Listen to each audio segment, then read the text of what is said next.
Hello everyone, how are we doing? I have another Black 2 2 match for you against a guy, and he's using a sand team. I'm using some things. I got some Keldeo going on, the Aggron everyone loves, and Immense, and Conkelda, and other such Dittos there, because Ditto, you don't even have a reason to use it anymore, you just use it, it's just there, and it exists, so why not?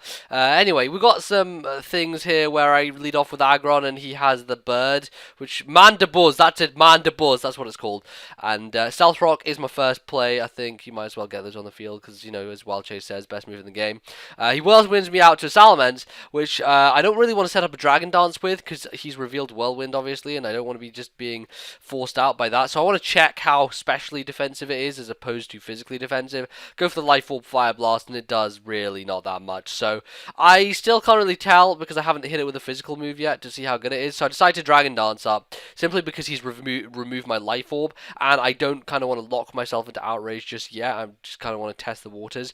So I do that, and he Whirlwinds me on that turn. So it kind of sucks, but I shouldn't really have been setting up this early in the game anyway, so I kind of deserved to be Whirlwinded out anyway.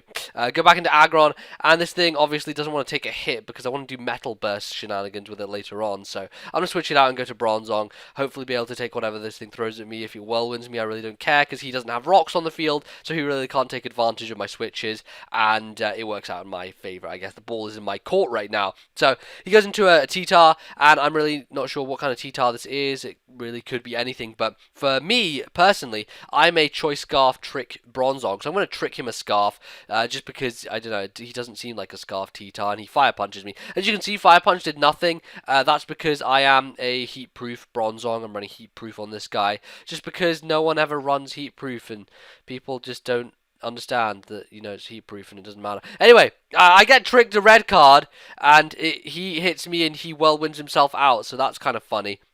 Funniest thing is that he comes in with Heatran with Balloon, and I have a Gyro Ball coming in his face, so that's actually gonna just destroy his balloon as he comes in, and he has no advantage with that anymore. So that's lovely, pretty delicious, I must say. So I'm gonna switch out and go into Lemon Squidge Fudge to take the predicted Fire Blast. He should have really gone for Earth Power. He should have realized I was heat proof at this point, but I thought he kept fire punching, and I thought he didn't realize at that point. So I go into my Heatran and get the Flash Fire boost, and the obvious move for me to go for is the Earth Power. So the obvious switch for him to go for is his Landorus. So I do the unobvious thing and go for the Fire Blast, which is actually kind of obvious if I'm honest, because he was going to switch there, and it was obvious he was going to go to something to dodge the Earth Power. Landorus is what it was. He gets hit by a boosted Flare Flyer. Flare Flyer? No, a Fire Blast. He gets hit by a foosted Blast. Yes, a foosted Blast he gets hit by. Anyway, enough talk of that, because I've got a Heatran in on a Terrakion.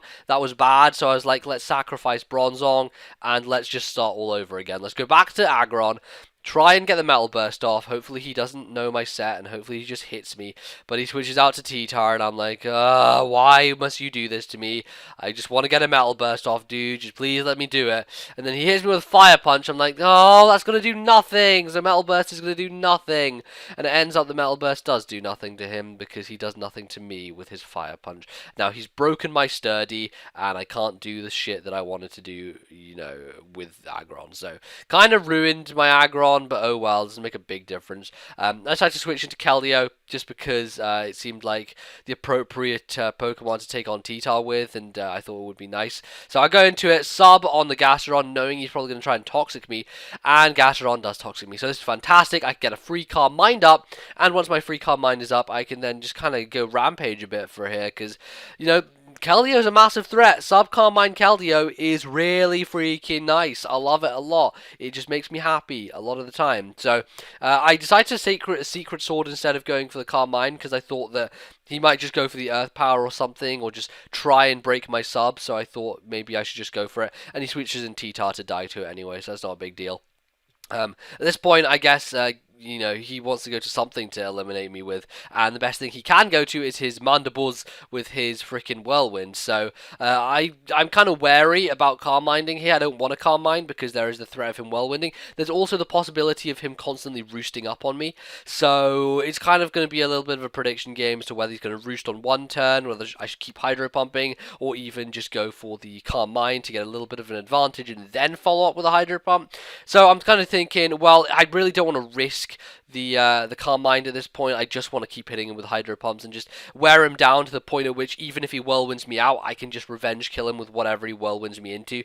And he whirlwinds me out on this turn, so that's fantastic. I've got him down to a very low amount of HP. Unfortunate thing is that he whirlwinds me out into Ditto, so now I have his set, and as you could probably tell, his set is not built to take down himself, because I really can't do anything apart from just U-turn out of there, do a tiny little bit of damage, and just go back into Keldeo or to whatever I want to go to. Aggron, I go to Aggron just to head smash it, really, and he's obviously going to roost here, because he knows I can't touch him with my my Ditto, so that kind of sucks, and he's back up to a respectable amount of health. But at this point, Aggron really not a big thing that I'm going to be using anymore because it doesn't have Sturdy active, and I've already set up rocks, so it doesn't really serve much of a purpose right now. So I'm just going to stay in and go for the head smash, see how much I can do to the Pokemon that comes in. Turns out to be Heatran, and that turns out to be a really massive dent in his Heatran. That does a hell of a lot of damage. Aggron pretty powerful with the head smashing shenanigans there, so that's pretty cool.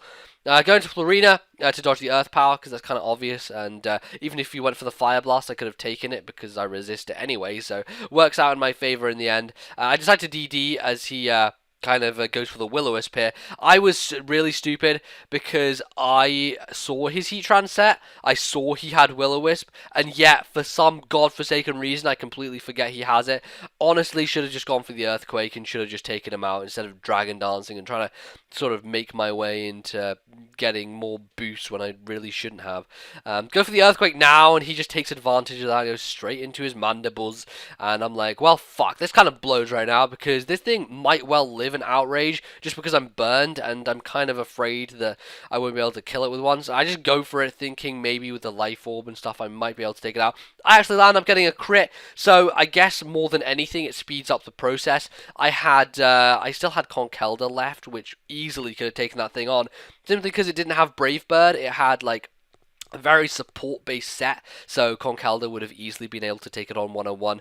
Just kind of speeds up the process by getting the crit there, so I'm not really too worried about it at all. To be honest here, Conkeldurr can kind of clean up the rest of his guys, is what I'm looking at here. There's Gastrodon, Heatran, and Terrakion left. Gastrodon is the prime thing for me to set up on, because I can just bulk up on it, and his Stab and Scald has the chance to give me Guts, so that's really going to be working out for me, I guess. I do manage to kill the Heatran with an Outrage, so that kind of works out as well, but at this point, I'm burned, I'm confused, and I have like 15 health left, so there's really no reason for me to be alive anymore. I'm just going to wait for him to bring in his Terrakion and kill me. Surprisingly, his Terrakion is choice banded with Quick Attack. I've not really seen too many people run Quick Attack on Terrakion. I know that it is a possible thing to do, but at this point, I'm thinking, okay, but he's not going to stay in with Terrakion on Conkeldurr. That's kind of just stupid.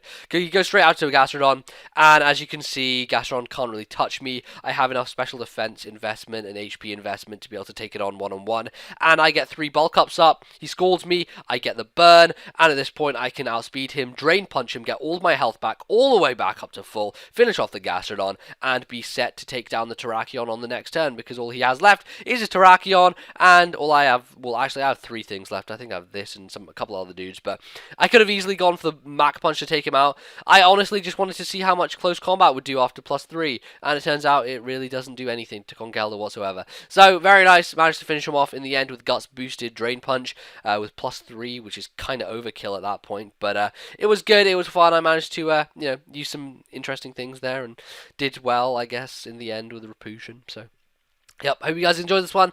I'll probably just keep uploading stuff constantly and things as I usually do.